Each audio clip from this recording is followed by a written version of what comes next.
I am going to share my screen. Before we get started, so just so you guys know, we're going to break this up into 4 weekly sessions. It's the same time every single week. And today I wanted to keep it super simple because the idea of metabolism is just confusing to most people. Lisa, can you hear me okay? Yeah, I can hear you great. Perfect, thank you. All right, let me share my screen real quick. Whoops, there we go. And then I think that is showing. Yep, you can see that okay? Perfect. Okay. All right. So, metabolism makeover. Today, we're going to talk about metabolism 101. Why it feels like your metabolism is broken is probably the thing that I hear the most from people. Hey, Joe, how are you? And what you can do about it. It's actually not broken. It's doing exactly what it's designed to do. It doesn't give, it doesn't care about your waistline. It doesn't care how you look in your clothes. What it does care about is keeping you alive. So metabolism will prioritize, it has two priorities: reproduction and survival. That's all it cares about. It will do that by any means necessary. And it will cut off reproduction in order to keep you alive. So, what I want to do today is walk you through how this all works so you can understand how to work with your metabolism, because what most women do is work against it. And that's why you feel like it's sluggish. So, we're going to jump in today. I know most of you know me because you are in Strong Her, but if you don't and you're newer, my name is Jen Hill. Why should you care what I have to say? I've been doing this a long time. I've been in the fitness and nutrition industry for well over 30 years.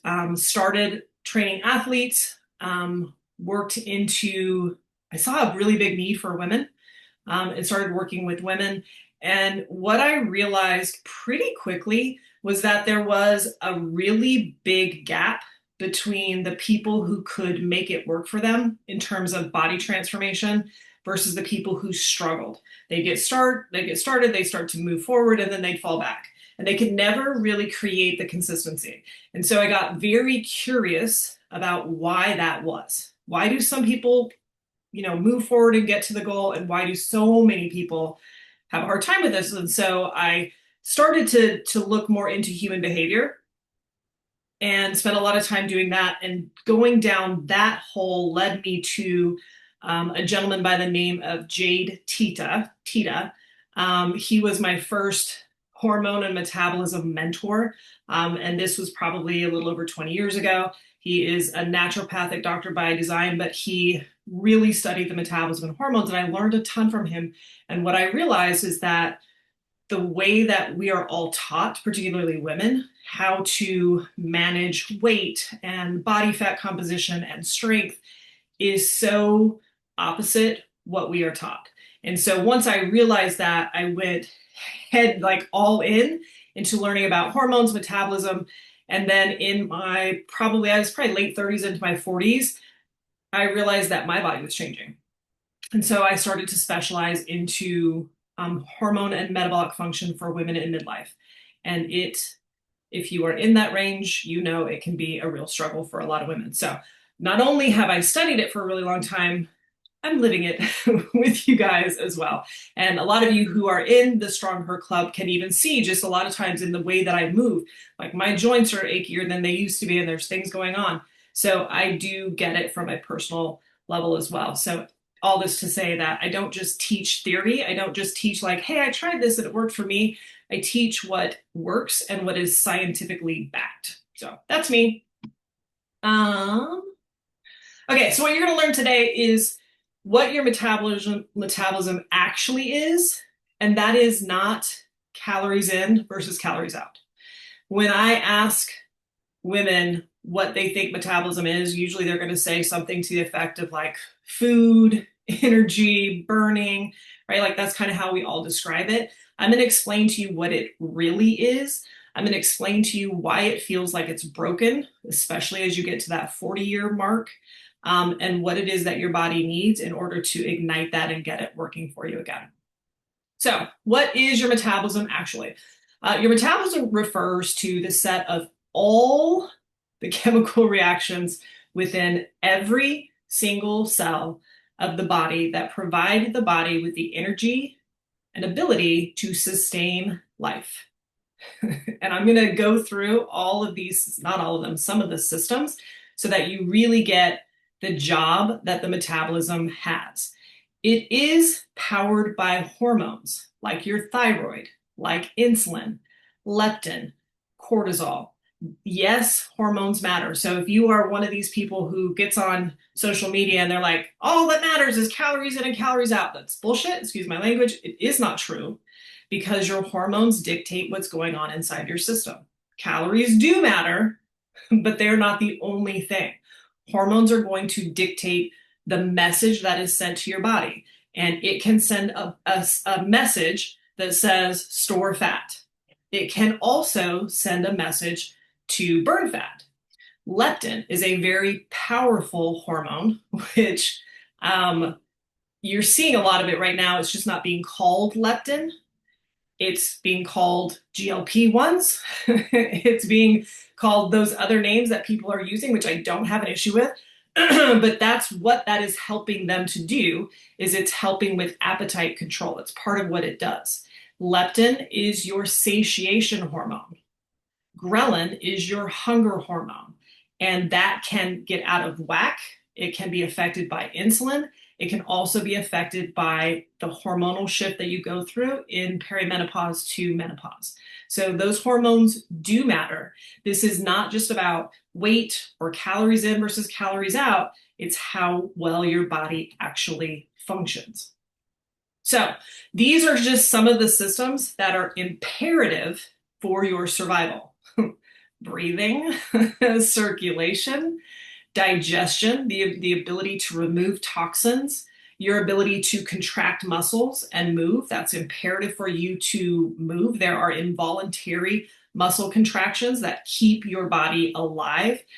Cell repair. We are constantly turning over cells, right? You have to have nutrients in order for that to happen. Your metabolism is responsible for detoxing. So it has to do with your liver function and your kidney function.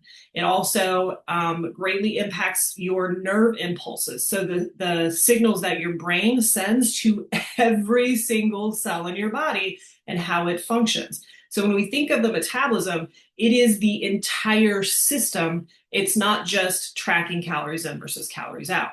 And without enough energy, your metabolism will get very discerning about what is imperative for survival and what can be cut.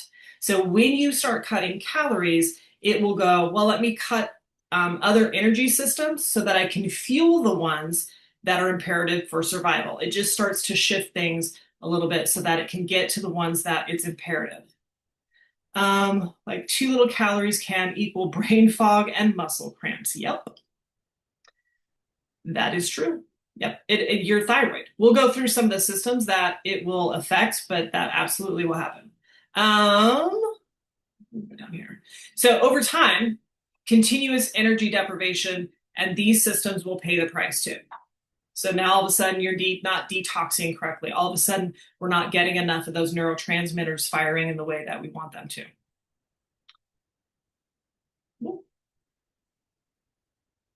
Hold on. All right, so how many calories do I actually need? Great question. We're going to calculate your BMR, your basal metabolic rate. Does anybody know? You can put it in the chat. Does anybody know what your basal metabolic rate is, or what that represents? Nope. Questions? Nope. All right. I'm actually going to show you. So I'm going to pull up a calculator. You guys can pull this up too. Is your basal metabolic rate is the number of calories that your body needs in order to perform basic function. So when we look at this, that's an important number to have. Now, I'm going to show you how we can calculate that. Your watch will do something very similar. Just know that these are just formulas. They are not going to be 100% accurate. And I'll explain why in just a second. I'm going to stop sharing so I can pull this up real quick. Go back over here. I have entirely too many screens open.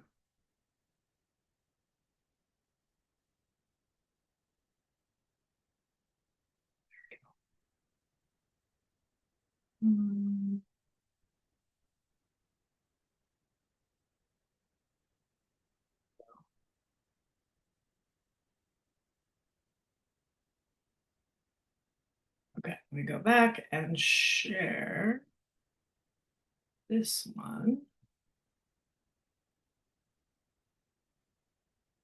And all you guys have to do, if you want to pull this up on your own, I think there it is.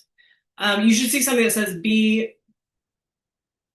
It is BMR. BMR, all you have to do is type into your Google search BMR calculator, and it will pull up different variations of this. And I'm just going to show you how we can plug this in. So if we go down here to this BMR calculator, let's just say that I am 5'7". Let's say I weigh 150 pounds. I am 52. I'm a female. And yes, we're going to keep it on Oxford. Most of them won't even have that. Just leave it whatever the default is. So what it's going to do is take in all of this data, and it's going to give us an idea of how many calories our body should need, whether we're at rest or whether we're sedentary or whether we're active. So if we look at this very top number, this is a very important number to know. This BMR number that it's showing you, the very first one, 1357. If I was 5'7", 150 pounds, 52, all that information I put in, this means that my metabolic system should need 1,350 calories per day to keep my metabolism at a decent rate. If I were to lay in bed all day and do nothing, not get up and walk around, not like, we're talking nothing. My body should need 1,350 calories. Does anybody see a problem here? Anybody want to guess what the average diet tells you to eat? What's the arbitrary number that everybody hears? Type it in the chat if you know what it is. 1,200. Yep, 1,200. 1,200, it's an arbitrary number. It doesn't even mean anything. So the average woman is told that she needs to lose weight. She should be taking in 1,200 calories, which is lower than what her body would need if she were to lay in bed all day. Now, let's say that that's not what this woman does. She does little to no exercise. She's very sedentary. She needs 1,628 calories. Maybe she goes for a couple of walks or does a little bit of cardio. She needs 1,800 calories for her metabolism to function correctly. If she is one of these people, women who come to me all the time, and they're like, I do CrossFit 5 days a week, I don't understand. Metabolically speaking, this person, this woman, should need 2,300 calories to be able to be metabolically healthy. I know there's some brains that are blowing. Funny, my BMR is 12.1. So we would have to look at that, Jen. It has to do with height and weight. I plugged in 150. It also will have to do with age. I will say that your BMR technically does not slow down with age in itself, but the formula will use age as a way to slow your BMR down a little bit, if that makes sense. So that's probably part of why you're seeing that. But now here's the big question. It's like, okay, well, if I do this, then how do I lose weight? We're going to get to that point. Okay. But I want you today to understand what is happening. And I want you to be able to figure this out. You can actually use your tracker. And this happens all the time when women come to me. Their tracker will show that they're burning 2,400 calories and they start tracking their food. And in the beginning, it takes some practice, right? They're logging and it's like, oh, they're eating like 1,600 and they can't lose weight. Why? I'm going to explain why. Okay, so you guys can start to figure this out for yourself. You can either use your tracker or your fitness tracker, or you can actually just type in BMR calculator and it will pull it up for you. But I wanted to make sure that you guys understood. It wasn't. Tiffany, you said, I tried, it wasn't possible for weight loss. Hold on. Oh, wait, let me go back. I've seen 1,200. Oh, yeah, I was just talking about the 1,200. I mean, I guess it was possible, but I guess not for me. Yeah. It's not a healthy metabolic number for you. Now, we're going to talk about this as we go through these. And thank you for sharing and clarifying, because I wanted to make sure I didn't miss anything. Let me go back to, oops, this guy.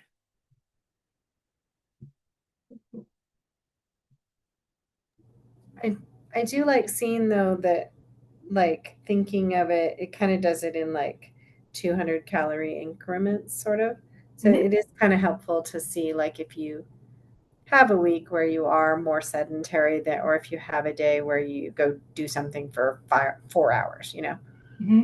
And it's if you have a tracker, it'll be interesting to see. Again, keep in mind these numbers are not 100% accurate, but if you what you're looking for is the trend, right? The trend is accurate. It's going to be accurate to you and your movement. So you'll see, and we're going to talk about this not this week, but probably next week or the following week, where you actually get the biggest burn, and it's not where you think.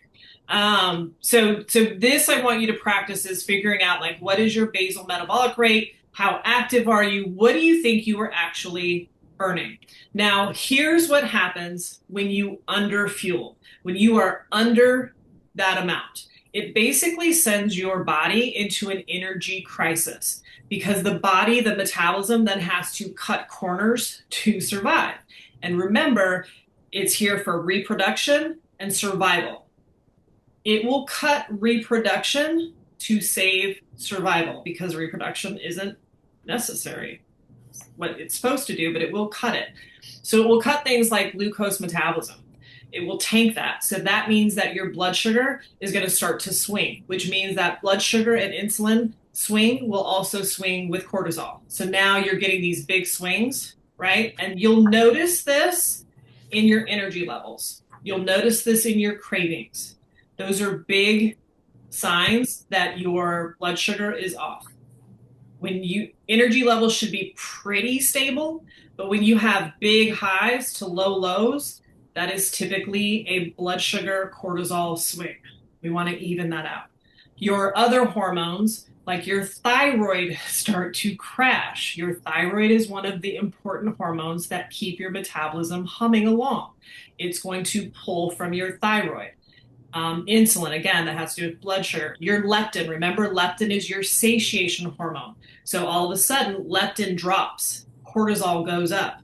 So now your metabolism is slowing down and you're getting more cravings.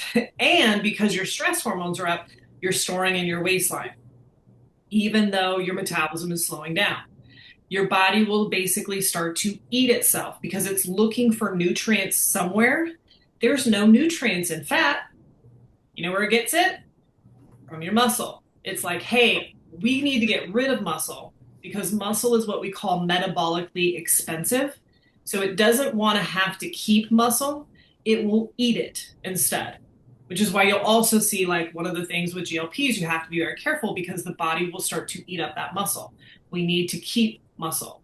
It will then start to go after bone density. Now, all of a sudden, your bone density starts to decrease. One of the first ones that most women will notice is your digestion slows down. So you'll get constipation, you'll get bloating. I notice this when I travel sometimes, where I intentionally make sure that I'm not eating as much just to give my digestive system a break. But since I've been in perimenopause, what happens is it creates a stress response and my body doesn't like it. And so I can eat less food and have more bloating because it just means that digestion has slowed down. So whatever it is that I am eating, my body's just not breaking it down. And BMR, that number that we just talked about, it slows down too. And this is what happens when someone will come to me, and this might have been what you were talking about too, Tiffany, is that you can look at those numbers, and you guys are going to know if you practice this. Let's say that you run your numbers, and it says that your BMR with basic movement is 2,200. You start paying attention to how many calories you're eating, and you're like, I can only eat 1,600 calories without gaining weight. Like, why? Because over time, your BMR has slowed down. It isn't the number that it's telling you it should be. It's the number, your maintenance is always what you can eat without gaining weight. Does that make sense or did I lose you guys? Mhm. Make sense? I don't have a problem with eating too few calories. Are you not an eater, Marissa? We gotta talk. We'll talk. So just know that your behaviors will 100% affect how much your body is actually burning. And this is metabolic adaptation. Your body is always going to adapt to anything you do to it. And so it starts to conserve and slow down because it knows it's not getting as many calories. And then it just gets really, it slows down and then it just gets really discerning with where it will send it. And it'll only send it to systems that are required to keep you alive. Oh, let me jump back in here. Oh, same. Very well, like all the time, champion eater. I love that. I am as well. I think it freaks people out when they actually realize how much I eat. And we'll talk about how you can do that too. Okay, here are things that wreck your metabolism, especially as you hit into your 40s and beyond. Chronic dieting, not enough time in maintenance or build phases. So if this is you, you have to ask yourself, how much time have I spent intentionally fueling my metabolism? So I just had a conversation with a client and she was just like, and I told her, I'm very open about some of my bad habits and things that I've had to learn over time. And she's like, well, how did you not blow up?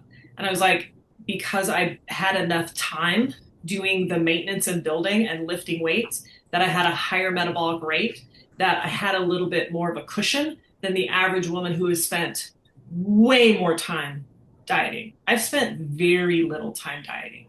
Most of my phases are at maintenance or even build phases, where I'm very intentional about getting my calories up. So every time you diet, if you go from 1,800 calories to 1,600 calories, if you've ever noticed this, you drop down, and then after a while, and it usually takes a couple weeks, all of a sudden you're like, why isn't this working anymore? So then you cut some more, and then that stops working. And then you try and do more cardio, and that'll work for a little bit, and then that stops working. It's because your body will always adapt to it. And if all you're doing is cutting calories down lower and lower, your metabolism is going to just follow you back down. Then we enter hormonal chaos of midlife. We're going to go into more specific hormones related to midlife in the next couple of weeks. But just know that especially perimenopause, menopause is a little bit less chaotic. There's still a dump of hormones, but it's not as chaotic. We're going to talk about what stress does, but that is a chaotic system. And so that chaos creates a metabolism that just doesn't want to burn because it's trying to survive. And then we're going to talk about a stress overload and what that could look like, all of which your body is going to adapt to by slowing things down. So when we look at stress, and I forgot to put this on here, but what I want you to really, there's a couple things I want you to take away from this. But number one, metabolism does not come down to a calculator. It's not the numbers in the way that you think of it. Even though I'm going to give you some numbers to calculate a little bit, that's not how your metabolism works. I want you to think of it like a barometer. And so I started using this analogy a long time ago, and people started to really understand it. It's like, imagine you're the guy sitting in the airport tower, and you are in charge of every plane coming in and out. And you have a team of people that you send messages to, right? But you're the person, right? That your metabolism is that person. Now, if there isn't enough fuel in an airplane, that's problematic. Or there's a crazy weather pattern that affects all the other planes. So now the metabolism, or you, the person in the control tower, is having to manage all of this. Things are no longer efficient. They're very stressful and they're chaotic. And energy is going into just keeping people from crashing. And this means there's going to be delays in planes. There's going to be planes that have to stay in the air longer. There are going to be reroutes. Everybody in that tower is on high alert, and they are no longer efficient. That is what happens when your system is under too much stress. If there's not enough energy, that is too much stress. When you diet, when you skip meals, that is stress to your metabolic system. So there's no clearance to function the way that you want it to. Does everybody get that? We want it to function efficiently so that you're not always having to cut calories, and instead you're at your goal weight while you're eating like a normal person. That's the goal. Does that analogy help everybody understand a little bit better on what we're looking for? All right, so this is the second big one that I want you guys to take from. How you fix this is you change the way you look at your metabolism. It is a relationship.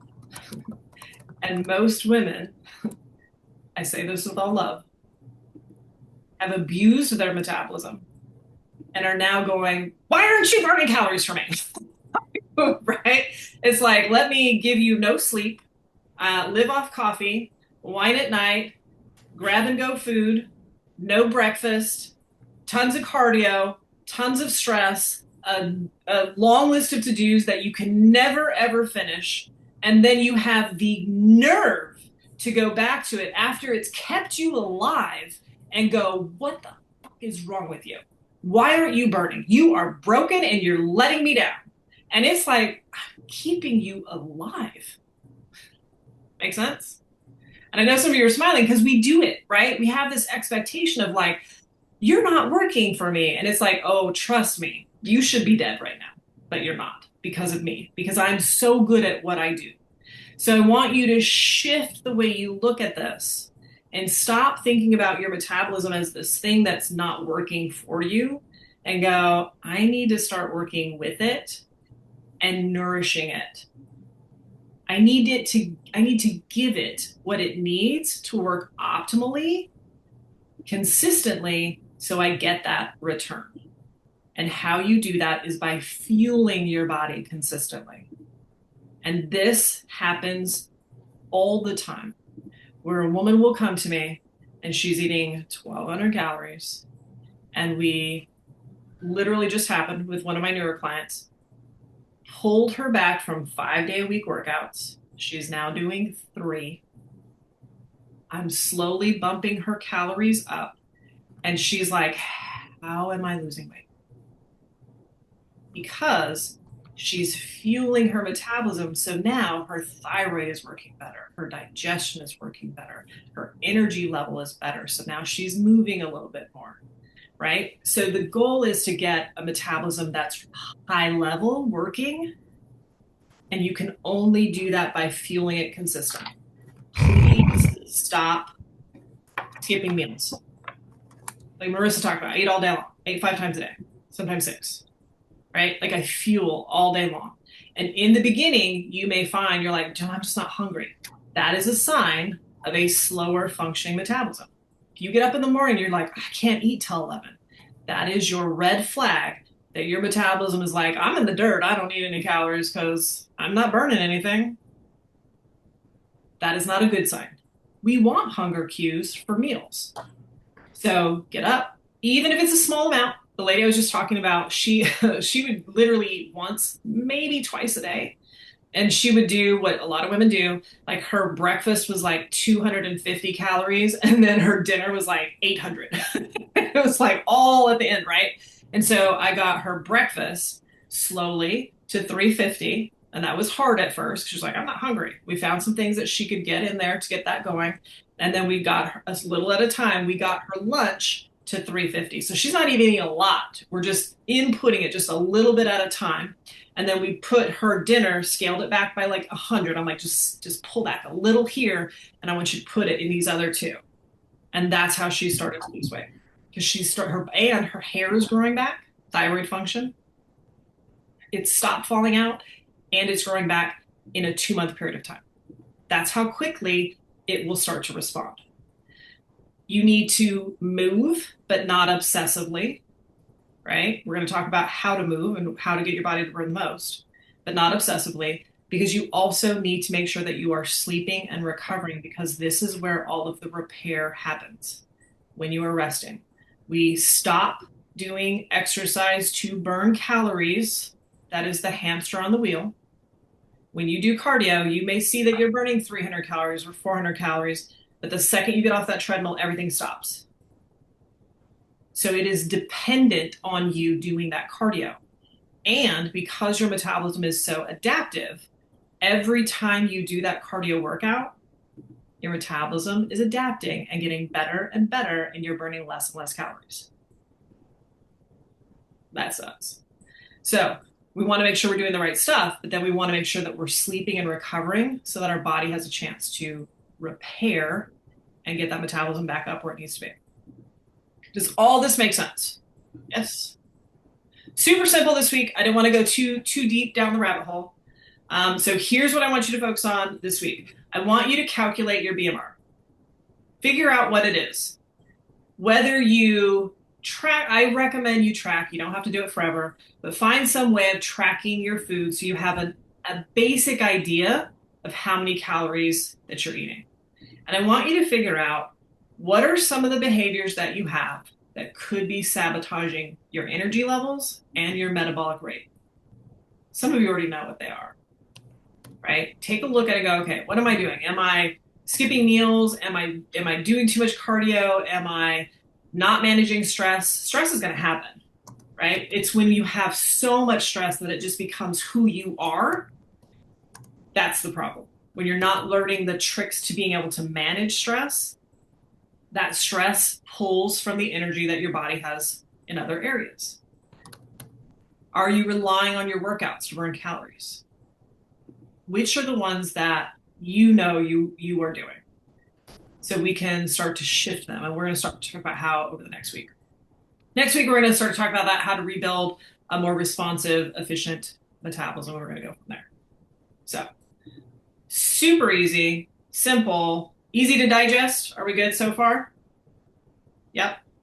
Questions. You can either unmute, you can get on video, you can throw it in the chat, whatever you've got, go ahead and fire away. And it can be related to this, or we do have enough time if you have something specific to what you're doing, you want to ask about that, you can do that too.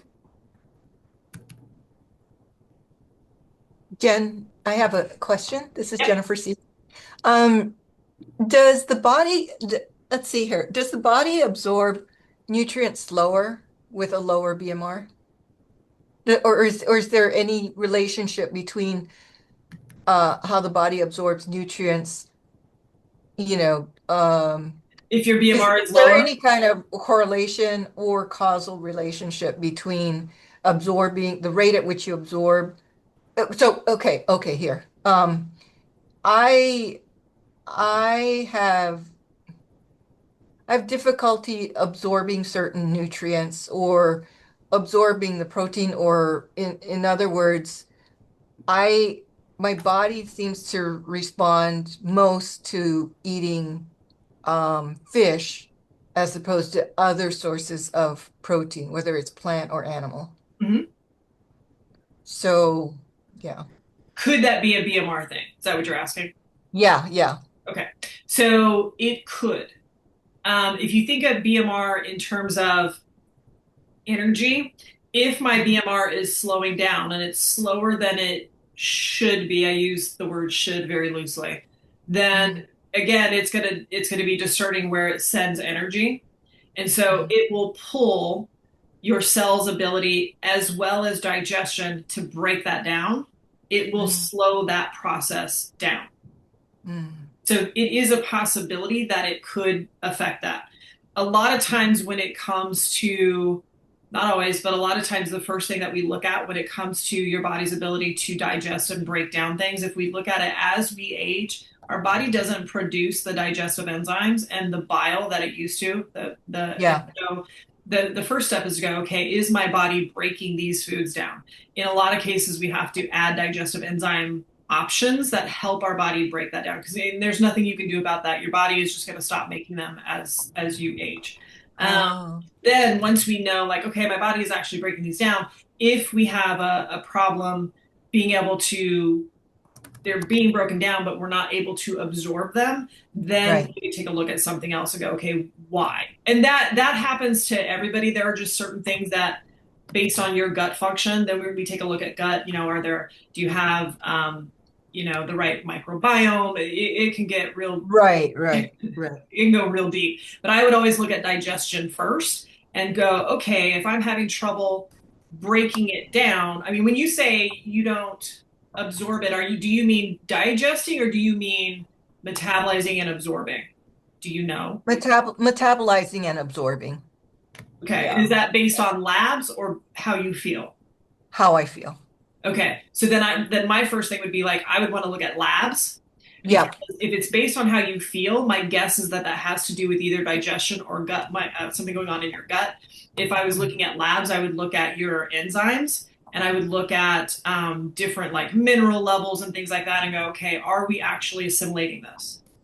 Got it. Got it. Okay. Got it. That Thanks. makes sense. Hmm. Okay. Good question. I like that. Anybody else? How important is it to track water with your food? Like I drink water all day and I know everybody always focuses on you need to drink so much water. I'm like, I don't really track it because I go through so much. Is there too much water, not enough water? How important is it? Super important. Um, I mean, all your cells need hydration. So a good rule of thumb, and this is going to vary based on climate, how old you are, all kinds of things. A good rule of thumb is going to be half your weight in ounces. And what I recommend, like I don't log it, I just know that I have to drink the equivalent of 2.5 of these every day. That's easy for me to do. I drink one of these by the time it's noon, right? Like, and then on top of other stuff that I drink, like 2 of these is piece of cake. Yeah, I usually do, that's 32 ounces. I usually do 3 or 4 of those a day. Yeah. So it depends on how much you sweat. It depends. Now, here's one thing that you would also want to pay attention to.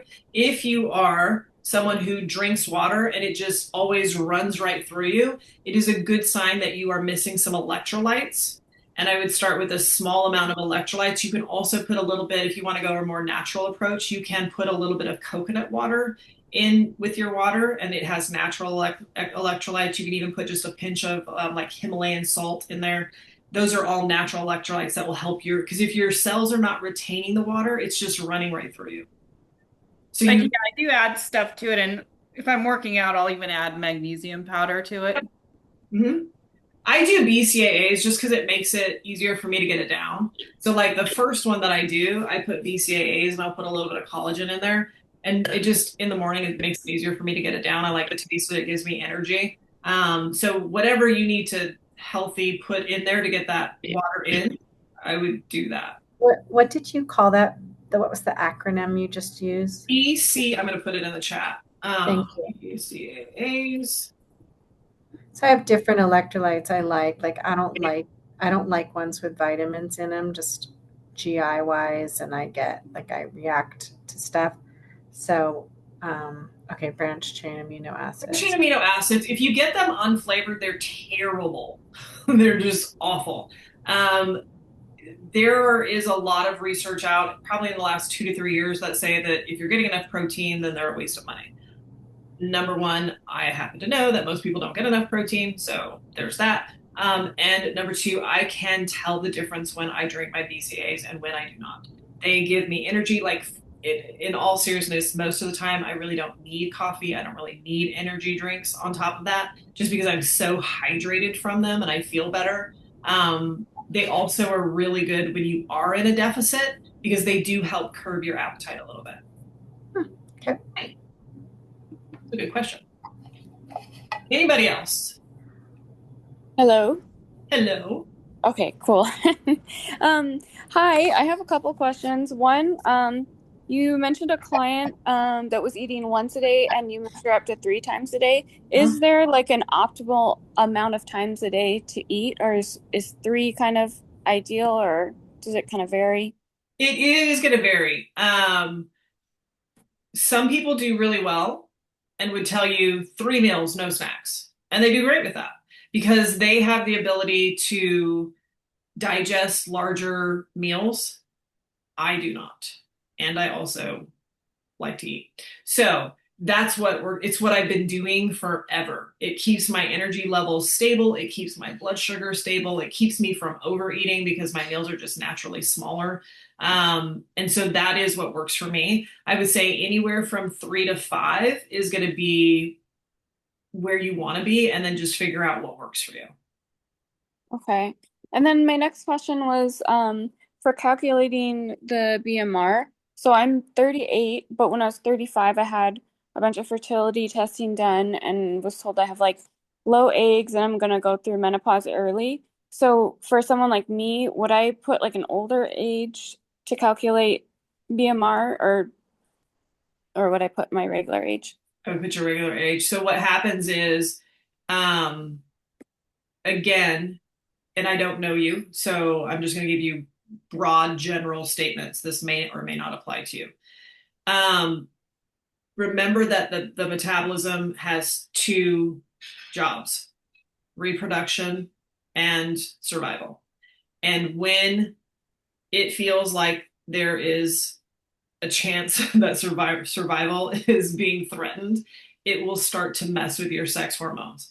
And so I don't know if this was something that happened to you or not. You don't have to answer it here, but I can tell you that a lot of times this is what we see, is that something went haywire along the way and that metabolism felt very threatened. And so it started to pull from sex hormones, because it'll say, this is not a safe place to have a baby. And it will just shut it down. I would still know that your body needs to be fueled.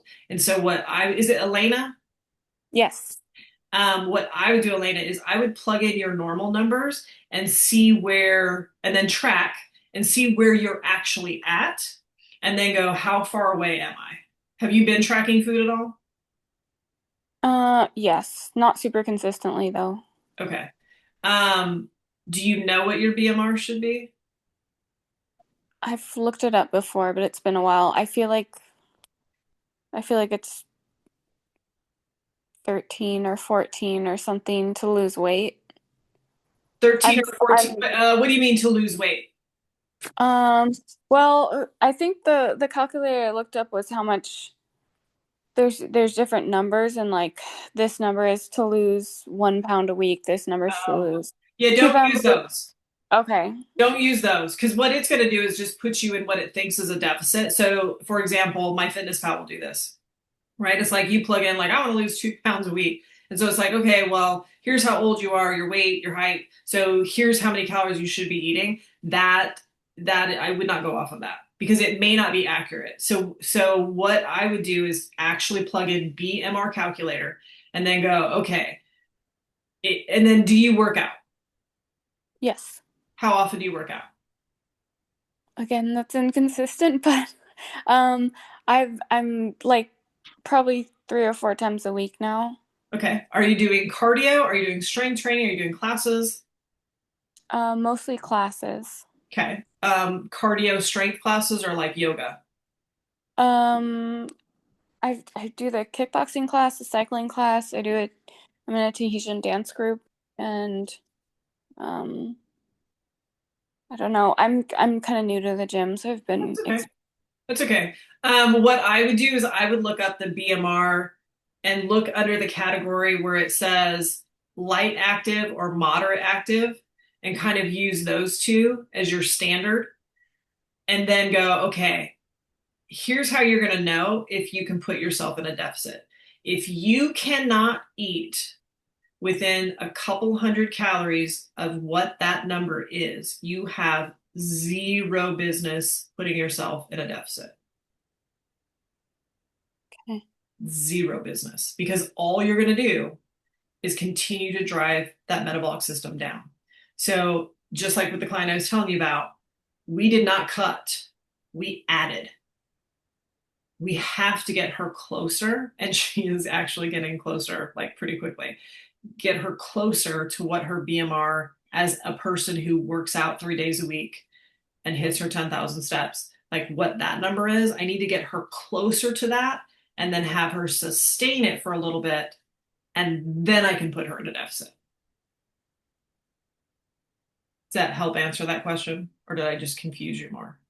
No, that helps. Thank you. You're welcome.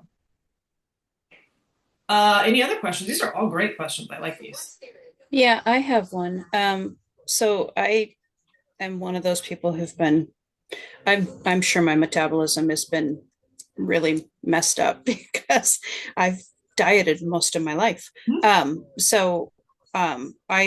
just did mine on I have one of those smartwatches, so I just used, it has an app apparently to do it. I don't know how accurate that is. The number it's giving you may not be accurate, but what is it saying? It says 1500. What is it saying that you're burning per day? Well, I saw Bridget today, so she tortured me. So Perfect. what did it say I burned? I can't remember. I'm not sure exactly where it is. Okay. Let's see. I saw it a minute ago. Oh, so far it only says 212 because other than Bridget, Yeah. I didn't move much today. Yeah, it hasn't synced yet. Yeah. So what is your question? Well, first was going to be if I mean, I guess I'm guessing I should probably find a better source than this to make sure I'm getting a more accurate number. But then my other question was going to be kind of if you're going to go over, you hear the ideal weight or the healthy weight or that kind of concept. We all grew up with that. And so I'm just curious if that's something that you address or if we basically are just arbitrarily picking where we want to be. It's a great question because there is a difference between weight loss and body composition change.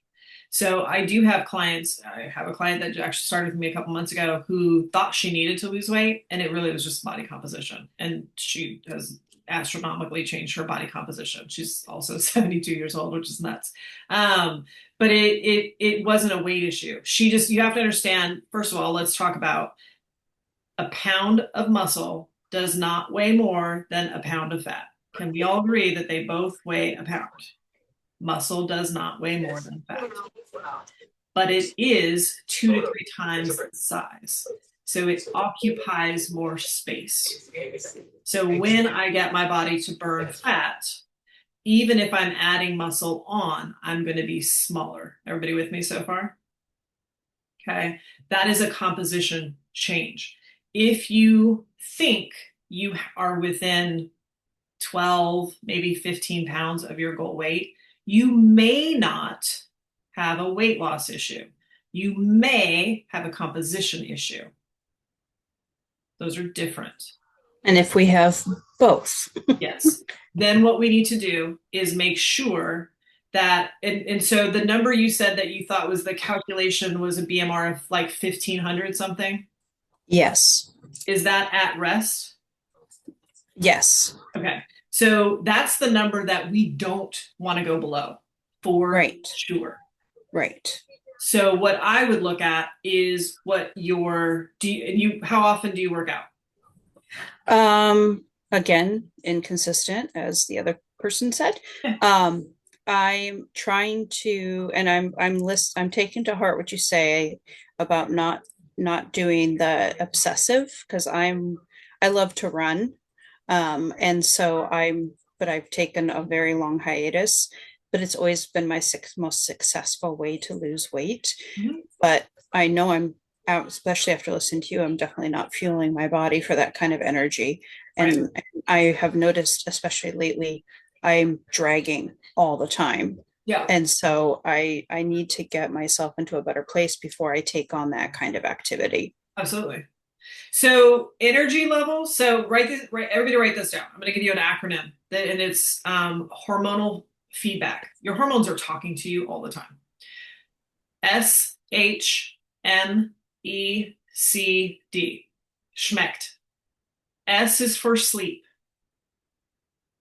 H is for hunger. M is for mood. E is for energy. C is for cravings. D is for digestion. When your energy is off, when your cravings are off, when your digestion is off, that is your hormones going, hello, we have a problem. They're speaking to you. So then you just have to learn how to become a detective and go, okay, what am I doing? And if you are relying on exercise and you're tired all the time, more than likely it is an energy issue. You are not putting in enough. And so it's saying, basically it's your metabolism trying to get you to slow down. It's like, listen, make her tired and make her hungry. We can't keep this up. So what I would do is solve for those things and go, okay, I'm not going to worry about weight loss right in this second. I'm going to focus on getting myself to feel better, because until I feel better, my body is not going to do either of those things. It's not going to lose weight. It's not going to burn fat. It's not safe. So I need to choose exercise that makes me feel good. And if you love running, then still do that. But we need to fuel for that. What we don't want to do is, and I will tell you this, what you don't want to do is, let's say that you go and use your tracker, and your tracker says you're burning 2,500 calories a day. And you start looking and you're like, oh, wow, I'm only eating like 1,700 calories. I got to up my calories. Do not up your calories to the 2,500, because your metabolism can't handle that quick. You got to add a few, 100, and let it have time to figure out how to be able to burn that. But every time you bump them a little bit, you should notice that your energy levels go up. And you're like, oh, I feel better. Let that be your guide. And if you are someone who has spent, like, and again, no guilt, no shame, because most women have done it. If you have spent a good part of your life dieting, you're going to need to commit to a certain amount of time of just letting the scale number go. You got to be willing to rebuild this metabolism so you can get ultimately where you want to go. Helpful? Maybe not what you want to hear, but it's the truth. I have a question, but I don't know if Alina is raising her hand right now, or if that, because I only work on Teams, so I don't know how to use Zoom. So I don't know if there's a place to raise my hand. So my point is, I don't want to cut in line. I think Elena had her hand up earlier. Hold on, and I didn't see it, so she no, finally it's just okay. jumped in. It's Elena, are okay. you good? I just Yeah, wanted to I'm make sure I didn't cut, because I don't know how to raise mine in Zoom anymore. My work only uses Teams, so. I have noticed that since I started getting back to weight training 3 times a week, and I've been doing this religiously for about 6 weeks, I would say. Oh, at least I think, isn't it? I think like June 1st at the latest, maybe started in May sometime. I'm thinking, but I've been consistent for however long that is. I've been doing it 3 times a week. I've noticed like just the way I feel as I'm older, right? Is I like the way I feel with low carbs, because I'm not as bloated, and I like not being bloated. And I mean, I just like that feeling of not right. Or said differently, I don't like the feeling of being bloated. So Yeah. for whatever so if I eat relatively gluten free, majority gluten free, let's say, so if I eat low gluten and I do low carbs, I feel really good. But since the weight training, and just like Joe was saying, on a running day or whatever, I can't do that, right? And I've noticed since I started doing the weight training with you, I definitely need more carbs. So I'm just trying to like figure that out. Because again, that obviously I don't want to be starving, especially if I'm about to go for a run or about to go swim laps or about to come weight train. I don't want to be hungry. But I also don't want to, I guess what you said is what you just said. I guess I just need to hear and digest, which is I'm going to have to give it some time A little bit. kind of see. Yeah. A little bit. And also it will fluctuate. There is no set point, and also something you probably don't want to hear. Like your metabolism is dynamic. It's always going to move around, right? So it's going to fluctuate. So here's kind of good rule of thumb. And you really are looking for that sweet spot. But once you know that your hormones are talking to you and you know the messages they're sending, it gets easier to like manipulate, right? So one, what Lisa just described is strength training is one of the fastest ways to get your metabolism to go up.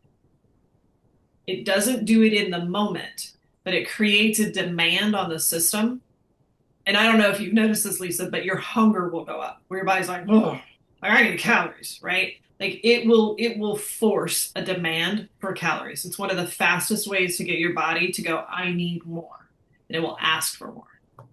Now, when it comes to carbs and fat, carbs is your energy source. Fat is kind of like the hormone fuel, but we're looking for the sweet spot. If I cut all my carbs and I eat too many fats, you probably have a hard time losing weight because you're going to get too many calories.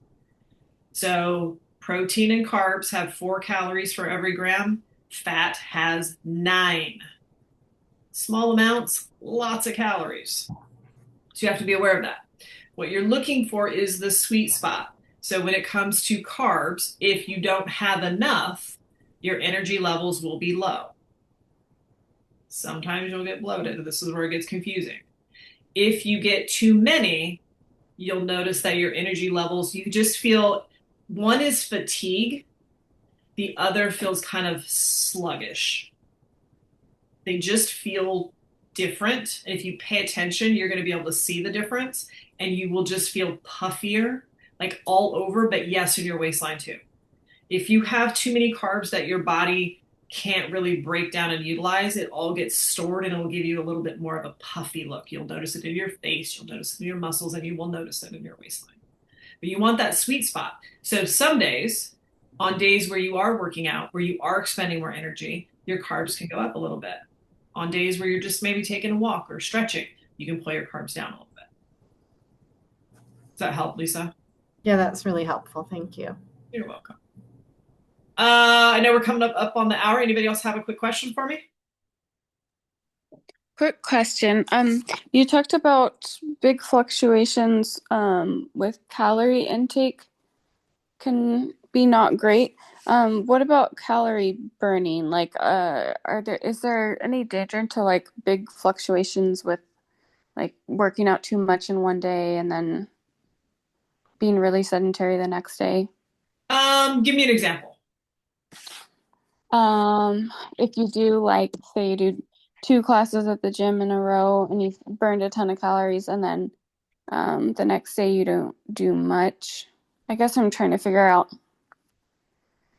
It's dependent on the individual. Okay. Yeah, so not eating and overeating are both stress to the system. Workouts are stress to the system. So you're looking for that sweet spot. There's nothing wrong with doing 2 hours one day and then nothing the next day, as long as you're paying attention to your hormonal feedback and you're managing it well. If you feel terrible the second day because you're trying to recover, then I would say probably not a great option.